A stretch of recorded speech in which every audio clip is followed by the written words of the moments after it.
जब कुरुक्षेत्र में ही ग्रहण लगा था, सब ब्रजवासी जो हैं वो वहाँ पहुँचे, द्वारका से रानियाँ जो हैं वहाँ पहुँची, सब लोग ब्रज के जो ब्रजवासी हैं उनसे मिलना चाहते थे। विशेष रूप से जो श्याम सुंदर की द्वारकाधीश की जो रानियाँ हैं वो मिलना चाहती थी किशोरी जी से। भाई क्या हैं वो, हम 16,108 रानियां मगर श्याम सुंदर को कभी देखती हैं तो सिसकते हुए राधा राधा राधा नाम ले रहे होते हैं। वो राधा कौन है? अब देखो, इनके भीतर भी ईर्ष्या भाव नहीं है, किशोरी जी के प्रति शिरोमणि भाव क्यों है? क्योंकि देखे नहीं है कभी। बस ये देखा है कि ये राधा राधा राधा, जब भी कभी देखते हैं तो कृष्ण के एक दो अश्रु भी बह गए और किशोरी जी का नाम ले रहे हैं राधा। ये राधा कौन है? और वो राधा जो कभी आई भी नहीं, ऐसे भी नहीं कि भाई द्वारका पहुंच गई, वो भी कभी नहीं आई, तो कोई ऐसा खराब भाव है भी नहीं उनके प्रति, बल्कि मिलना चाहती है। तो रुक्मणी जी जो हैं वो सब बाकी रानियों को लेके, जिन जिन की तीव्र इच्छा थी, बहुत सारी रानियों को लेके किशोरी जी के शिविर में गई कि राधा रानी को देखें एक बार कौन है। और जब वहां गए तो जैसे ही देखा वो बैठी हुई है, आधी से ज्यादा रानी तो उनको देख के मूर्छित हो गई। आय क्या सौंदर्य है! वो सौंदर्य देख के मूर्छित हो गई। रुक्मणी जी जैसे तैसे ऐसे खड़ी हैं और बोल रही हैं, आप राधा रानी हो? नहीं नहीं नहीं, मैं तो उनकी दासी हूं। हैं? दासी इतनी सुंदर है, सब रानियों को उठाए, उठो, ये किशोरी जी नहीं है, उठो, ये राधा रानी नहीं है, ये तो उनकी कह रही कोई दासी है। वो कह रही किशोरी जी तो अंदर बैठी हैं। उन्होंने रानियों को जो कुछ उठ पाई, कुछ उठ ही नहीं पाई, उनका सौंदर्य देख के मूर्छित हो गई। उन्होंने बोला इनको छोड़ो, जो और आप भी चल पाओगी ना, आगे देख पाओगी अब उनको, क्योंकि जो आदमी एकदम मूर्छित हो जाए वो बड़ी मुश्किल से खड़ा हो तो वो बोलता मैं तो नहीं देखूंगा, मैं रहने ही देता हूं। तो बोला आप देख पाओगी ना, चल पाओगी, चलोगी? हाँ हाँ, देखो देखो, अगर सामर्थ्य हो तो ही चलना, जिस जिसका सामर्थ्य हो वही अंदर चले।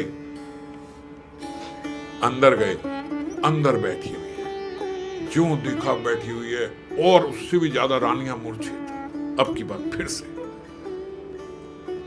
रुक्मणी जी होश संभाल के, आप राधा रानी हो ना? मैं तो उनकी एक दासी हूं, वो तो अंदर बैठी है। अब ये वली जो है पहले वली से और सुंदर, आप भी दासी हो।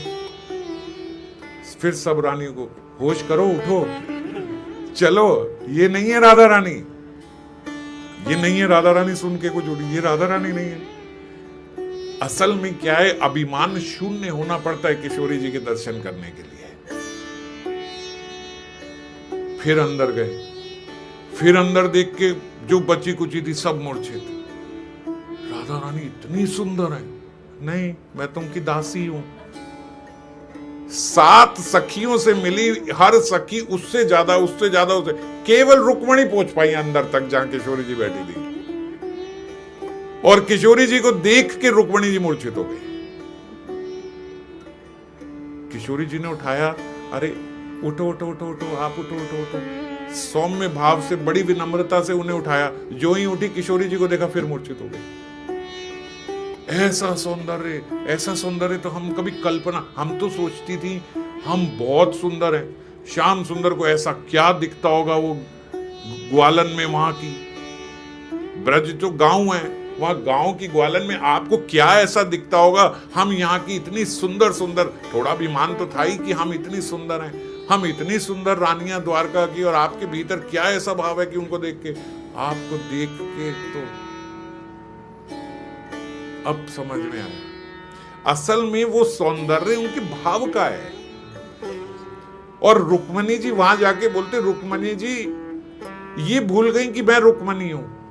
वो उनके चरण पकड़ रही हैं, दासी बन रही हैं उनकी, कि मैं तो आपकी दासी। वो बता, आप रुक्मणी हो, आप तो रानी हो, आप ये क्यों कर रही हो? हम तो गांव की ग्वालन हैं, हमारे सामने आप ऐसा क्यों कर रही हो? किशोरी जी बोल रही हैं। रुक्मणी जी, यही यही भाव किशोरी जी के दर्शन के लिए चाहिए जब जीव भूल जाए।